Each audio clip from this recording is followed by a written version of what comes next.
Howdy, howdy, howdy. Welcome to Sioux City. Dan Vaughn with you. Monarchs Mocha brought to you by the Roastery Coffee Company. On the drill, if you're hearing me, thumbs up. A little late today. I got back from my workout at noon, sat around, was doing some game notes, and looked up, and dang it, it's almost 1. Got my hotel coffee ready to go. Let's roll the open in 3, 2, 1. Here we go.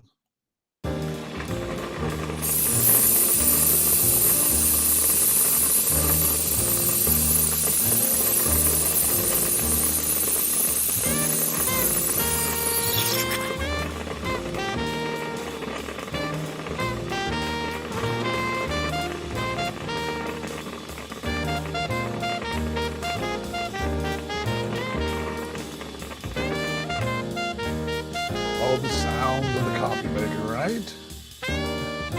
Why it's dragging on my end, but I think you guys can hear me and see me, so I'm going to go ahead and get this thing rolling here.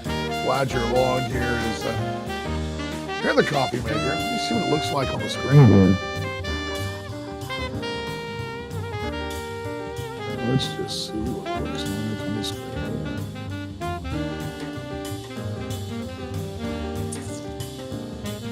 Not too bad. That looks good. Cool. Hey, David, how you doing out there, mate? Good to see you out there. We'll stop it right there. There we go. Sorry, just kind of looking at my screen here and looking at what you guys are seeing here. Anyway, we're in Sioux City. Nothing too exotic today. We're in the hotel. I did find a shop, and don't know if we'll get to it tomorrow because tomorrow's probably mall day, and we'll probably do the show from here in the hotel again at the lobby and then go to the mall. But next time we're in town, I did find a place. There's 2. We went to one, I think 2018 or 19. We shot the show in, but I found one not too far from here, so we may give that a shot when we come back. So we do come back. Last night, the winning streak of 6 came to a halt. All good things coming to an end. Start a new one tonight at 7:05 here. I asked this last night in the broadcast, and a couple of you guys were chiming in and saying that, how do we explain the only team the Monarchs have had trouble with this year? I mean, they split the 4 gamers with Gary, but it's been Sioux City. Sioux City won for the 3rd time in the 4 tries last night. In really classic Sioux City ballgame, they got an early run, walk, hit and run, sack fly, 1-0. They did get a home run later on. The bottom of the card really turned things out. Then their bullpen did what their bullpen does late in ball games, 8th and 9th inning. Now, I will tell you a couple of things that I did get from the ball game in a moment, but I'll get to that in a moment. Oh, your questions and comments on the Monarchs and about the American Association as well. Well, it rained a little bit here this morning. Big storms last night, but I believe I just came back in, even though it's a little cooler. It was 195 yesterday. It's a little cooler today, and it was a little breezy. So much more enjoyable tonight, or today rather, tonight here at Sioux City. But anyway, so I asked the question last night. I mean, what is it? And sometimes a team has your number. And I will go ahead and double down on that and say sometimes a team has your number, or if you've ever been to a casino, there's a time when certain things happen that don't make any sense. And for example, if you ever played roulette, that's the wheel where it spins around. You got the color, the numbers, and there's the 2 00 and the 0, right? The green numbers, which you figure, well, there's all these black and red numbers. Those never hit, right? The green ones never hit. There's only 2 of them on the whole wheel. And then you look up, and there's got this little screen there that's got all the numbers of what's come up the last so many spins. And there's the back-to-back greens. I mean, it does happen. And you think, oh, well, I got black. I'll put mine in black, black, black, black, black. And all of a sudden there's a red and then 4 more blacks or 10 reds, whatever. Sometimes the probabilities, and I remember this from stats class in college, the probabilities, you just throw them out the window because the probabilities tell you that the numbers favor Kansas City in this series, but sometimes you just have that whatever thing happening. I will contend, after thinking about it, looking at the numbers, that it's just an oddity. I do believe the Monarchs are the better team. They've not done it record-wise against Sioux City, but we're all very early. We're only in game 29 in the season. It's the only team you've seen twice. You still got to see, well, I take it back. You saw Chicago twice. Because conventional wisdom tells you win 3 over Chicago, you should come in here and do pretty well against Sioux City. But the probability of winning every ball game is also gets thrown. It's the probabilities of winning streaks and stats, and then sometimes those probabilities meet with just the randomness of it. The Monarchs are number 1 in offense, home runs, on-base percentage, runs scored, best pitching staff in the league, most strikeouts, lowest ERA, all that. Sioux City's in not any of those categories. But for whatever reason, they've got the leg up in the series. Now, that could all change tonight and tomorrow with a couple of wins. You're back even in the series with them, and that's a whole different story. And I think that's something that can happen here. It's a really good chance that happens here. But last night, a couple of folks were talking. Let me bring the mic around just a little bit. They're a little hot there. It's from last night's booth camp. But I contend that it's just the oddity of the season. And you're going to have these oddities out there. I believe it was last night, or it was not tonight, it was over the weekend. The Dodgers were swept in a doubleheader, or swept in a series against San Francisco for the first time since 14. And it was those things do happen once in a while. It's a long season despite being a 100-game season, but it's a long one. So anyway, I tossed that out there that I asked you guys last night. A lot of folks were saying, well, it's their pitching and how they match up pitching-wise. And that's all probably true. But I'm going to go ahead with and contend with the sample size, the randomness of it. It's one of those things that happens. And you've all been there. We've all been in sports or something where you can't explain it. You can't explain it. And it should be in your favor. But of course, you've only played them 4 times. You got a lot more against them. And again, tonight is a new ball game.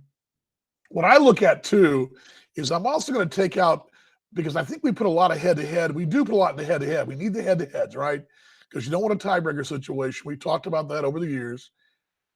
But maybe we do sometimes head-to-head it too much, because I'll give you Lincoln last year. You left Lincoln the dust despite them having a better head-to-head against you. And I think if you do what you got to do, and I think this club will do that, continue to play well, win their series, do what they do, you're not going to have to worry about head-to-head. And there's that too. So I throw those 2 factors out there. The randomness of it, I think after looking at the numbers, it's a random thing. And last night, hey, tip the cap. Sioux City played a great ball game. The right things happened the right time. The Monarchs really were right in the whole thing the whole time, had a comeback. And it's one of those situations that happens once in a while where the triple came at the triple comes in the 5th inning, you might have been a different story. Or 6th inning, you got the home run and triple in that inning. You might, let's say you get the triple and then the home run behind the single, and it's a different ball game. And it happens like that sometimes. And we're spoiled because the Monarchs have been so good. And I got a kick out of it last night where, great. I'd like to, Jeremy, tell me, and I agree with you all the way. The Monarchs, have you had a chance to meet him? Are you friends? An interaction? Because I'd love to hear that. And I think it's great. I was telling Joe Cavapy after this last night. After my wife and I saw Eric Stout and Wrigley on Monday, which, by the way, I was going to show you guys that. I'll save that for tomorrow's show. I'll give you guys those photos tomorrow. But I was telling Joe Cavapy after this last night that this club is so full of class acts. And I'm amazed at time and time again, the guys that I've got a chance to know, I go back to year one with guys like Zach Walters, Tommy Collier, guys in that championship team at 18. Think about those guys, and and you move on to the 19 and the 21 season. There's so many really good guys. Yeah, Jeremy, I agree with you 100%. He is a class act on a team full of class acts. I think he's a phenomenal young man, and but I'd love to hear. Did you guys? You guys are mates? Or you had a great interaction? I'd love to hear what you guys had. I want to promote what these guys are doing. We had a situation. Was it last year? We were in Gary, and a fan was so happy that our guys played catch with their kids, just because our guys played catch with their kids, and emailed us. Remember that? Also got a great email last night from Eric Stout's father, thanking us for all the promotion we do for him and what we do for the culture of the ball club, and promoting Eric, and of course now in the big leagues with the Cubs. But anyway, tonight they made a change of the rotation. Last night we thought we were going to see Beardsley. We'll see Beardsley tonight. And they Connor Ryan, poor guy. Connor Ryan, in case you guys don't know, Connor Ryan's their play-by-play guy. He's also their GM now. And the last 3 weeks, he's become GM and everything in the ball club. Their VP and president left. Their groundskeeper left. He's basically been the guy. He's the one guy around that's doing it all. And he's done a phenomenal job. They had 2,000 last night, by the way, too. That was the best midweek crowd I've ever seen here, and it was a good crowd. They were into it. They had a really cool promotion last night. It was a local radio station that gave out tickets. They got 2,000 folks here. Oh, okay. Jeremy, you may be who I'm thinking of now that I think about it. Jeremy says, so long story short, we lived in the Railcats in our new hometown, in our hometown team. Last year, my kids tried to get some autographs. No crowds. You're who I'm thinking of. Yes. And I remember that. And I believe some of the guys played catch, perhaps with some of the other kids around there. You know who I'm thinking of. I think I'm who I'm talking about. Jeremy, that's really cool. Thank you for sharing that. And I love to share that. Our fans should know that. And we're very thankful for that. Thank you for sharing that. That's really cool. Alexis is a cool guy. And that it's funny because I remember last Monday night with Wrigley, Wrigley Field in Chicago on Monday night, a lot of folks were there. There's players walking by, and after the ball game from the bullpen, because the bullpens are in left field under the stands, right? They've moved them since they used to be by the wall on the left field in foul territory. And I called Eric Stout over, and Eric and I we're chatting.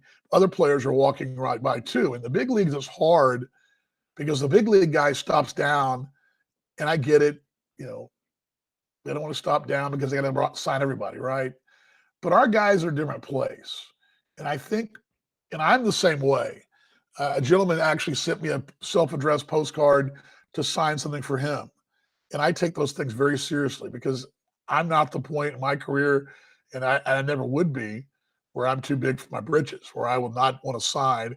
I think at this level, we're blessed to do what we do. We are blessed to go to the ballpark, play the game, call games, whatever it is we do, coach, manage, whatever. And I think I don't think it's lost in these guys, and they love doing that kind of thing. So really great stuff. Thank you for sharing that with me. Sorry, I got a little sleep in the eye there. Is the sun coming out? No. It's getting a little brighter there. I mentioned Tyler Brinson one night for them. It will be John Harris. John's been very good. Staffin's been very good. Last night, bullpen, I thought Jacob Linger was great in the bullpen last night. We talked about this with Joe Capietri yesterday on the top step. This bullpen's really deep, really, really deep. And you've got, Jamison McGrain's your closer, but you've got some guys down there, Martinson, Hartman, Coach, Lindgren. There's some arms down there, and they're a little shorthanded. We are a little shorthanded. There's 2 roster spots available, which leads me to the final thing. I don't know what happens tomorrow. We'll find out, hopefully, some kind of news today at the ballpark. Who goes tomorrow? It could very well be a bullpen start. and I throw this out there as a guess, but Brock Gilliam has not pitched since last week. My guess is he goes in tomorrow in a bullpen start. That's just a guess. I can't confirm that, but that sort of seems like that's sort of what's happened before. Remember last year you had several guys when whoever hadn't pitched, they kind of sat them knowing, because they've known Matt Hall. I would say, I'm guessing the Matt Hall thing probably goes back to last week sometime. I'm sure the Giants were well aware they were going to sign him over the weekend. And I'm sure that, Joe was probably thinking as early as last Saturday morning what would happen on Thursday here in Sioux City once Hall pitched there in Chicago on Friday.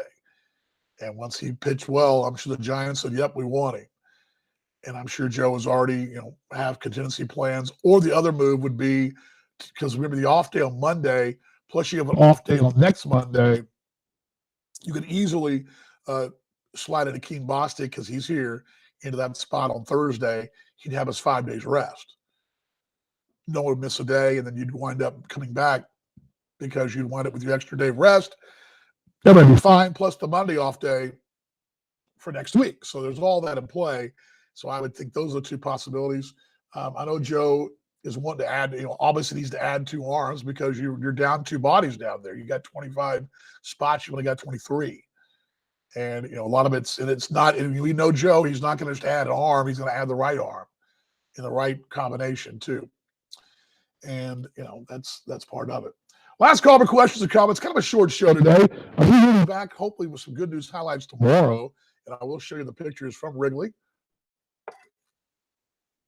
Teams home on Friday. It's the Catalina Wine Mixer on Friday. And the tennis ball drop is well in play. Go to our Facebook page or which you're on right now, or to our website for more information on that. It'll be Milwaukee, their only trip to town this year. Milwaukee Milkman, Friday, Saturday, 7 o'clock, 6 o'clock, and then Sunday, 3 o'clock. Tickets at monarchsbaseball.com, monarchsbaseball.com. And we'd love to have you out this weekend. Of course, suites, groups, whatever. Let those folks know at the ballpark, and they will jump on it. So good to see Tim out there as well. Some updates tonight. I mentioned the situation here tonight. We'll be on at 6:35 on the audio side, so join us then. Also, the booth cam is up. If you guys want to get a look at what I'm doing between breaks and get an idea of what we actually do, because I don't think people really realize what goes on. And you can see and maybe get my reaction to a home run or my reaction to a bad break where I press the wrong spot and I go eek. But that's on our YouTube page. So our YouTube page, if you're watching on YouTube or watching in replay, go to the Monarchs YouTube page. The booth cam will be up. It starts at 6:35 as well. What the booth cam is, it's this camera shooting me as I'm on the air. It's our audio, the play-by-play, with the shot of the booth. Hey, sometimes it's cool, sometimes it's not, but it's really cool if you get a home run because you see me get all excited, right? And this team hits a lot of home runs. Still on pace for about 196 for the year. So there's that. Let's see, you don't see anything else there. Anyway, just so excited to bring you baseball tonight. I told Joe this last night. What I love about this job is that every night's different and every night's a new opportunity. And that's what this club has given me as a broadcaster. And I think as a fan, it's given us as fans. And this club goes about their business as a new opportunity. Every night, a new opportunity. And I really enjoyed being around them last night during the batting practice. I talked about the broadcast. Tonight, the broadcast will dive in more of the museum. I've got a story of the Iola Oilmen playing the Monarchs back in 1928, I believe. And we'll dive into some Monarchs 101 with TV. That's the master's class. And we'll have Joe Caff-Pietra and the American Association numbers. All that tonight. All at MixLR, which is the Monarchs broadcast number. Let me put that up for you right there. The only way to hear the Monarchs call is going to be right there, right now, currently. Now, they're working on some things, the league is. Hopefully, we'll see the dual audio stream, but that's the plan right now. We'd love to have you on the broadcast tonight, 6:35, very interactive. We go back and forth, we chat. Here's a link to that as well. put this in the chat here for you. There we go. And hopefully I'll be able to stay up late tonight and do some highlights for good news highlights, because we didn't have good news highlights last night. There's the chat right there, has the broadcast link right there. It's 6:35 tonight from here at Lewis and Clark Park. It's a Mercy Field. I almost said something else. Lewis and Clark Park. Yeah, it's like last night we were talking about tucking. And I looked at the screen real quickly and went, what are they talking about? Love the listeners, love the folks who join us on the broadcast. Let's get those numbers up too. I'd love to have you guys up, share the broadcast, join us tonight on MixLR. Very interactive, and we'll be on the air tonight here from Sioux City. All right, that is the show. Not a lot today. And just again, my thoughts were pretty simple. I think it's just a randomness of the number. And I think you'll see it play out positively for the Monarchs this series and going forward in 2022. All right, little Go Monarchs coming to you as well. Thanks for stopping by. I say it every time. Let's see better fans tomorrow we were today. Let's show more love tomorrow we did today. Let's keep cheering on our Monarchs, man. We got something special going on. I feel it. I hope you feel it, because there's something special on that ball club going on. It's special. And if last year was special in its own unique way, this one is special in its own unique way. And I'd say fasten the seatbelts and enjoy the ride here. Yep. Jay, I appreciate your kind words, and I enjoy you. I hope you will continue to follow us and continue to follow what we're doing on the Monarchs Broadcast Network. Appreciate you. Much love, mate. All right, little 1, 2, 3, go Monarchs. Here we go. Let's first I'll make sure I get the close sort of queued up here, because there we go. There we go. All right, here we go. 1, 2, 3, go Monarchs. I'll see you in the broadcast. Night, everybody. Here we go. Close it.